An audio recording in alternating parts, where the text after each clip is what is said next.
শুনছিলাম যে গতকাল একজন এবিটি জঙ্গি সে ধরা পড়ে সেও আক্ষেপ করছে তৃণমূল কংগ্রেস 10 বছর ধরে করেছি, এখন তৃণমূল করছে না বলে তৃণমূল আমাকে ফাঁসিয়ে দিয়েছে। জঙ্গিরা এসে আক্ষেপ করছে, মানে অ্যাকচুয়ালি দলটা কাদেরকে নিয়ে চলছে? তৃণমূলের ক্ষেত্রে বিষয়টা হচ্ছে ওদের না আছে মতবাদ, না আছে আদর্শ, কোনো কিছুই নেই।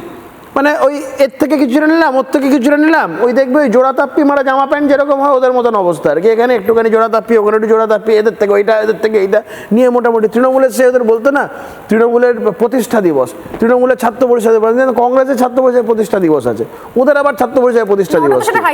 হ্যাঁ, মানে আমি বলছি এই আলটিমেটলি এই তৃণমূল দলটা তুমি যদি দেখো সব এদিক ওদিক থেকে কুড়িয়ে কাছিয়ে নেওয়া, মানে একটা খুব সুন্দর ডাস্টবিন আর কি।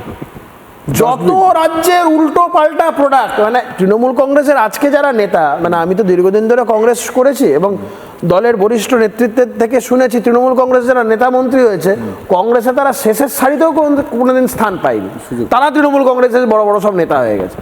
তো সব যার জন্য মানে না আছে নীতি, না আছে আদর্শ, না আছে মানুষের প্রতি দায়বদ্ধতা, মানে পেয়েছি চান্স, পেয়েছি লুটে কামিয়ে যা করার করে নেয়, যে কদিন সুযোগ আছে করে নাও। তো এই যে মানসিকতাটা, তো এটা তো এইদিক ওদিক সেদিক থেকে করলে হবে, যদি কোনো নির্দিষ্ট কোনো বিজেপির ক্ষেত্রে তো অনেকে বলছে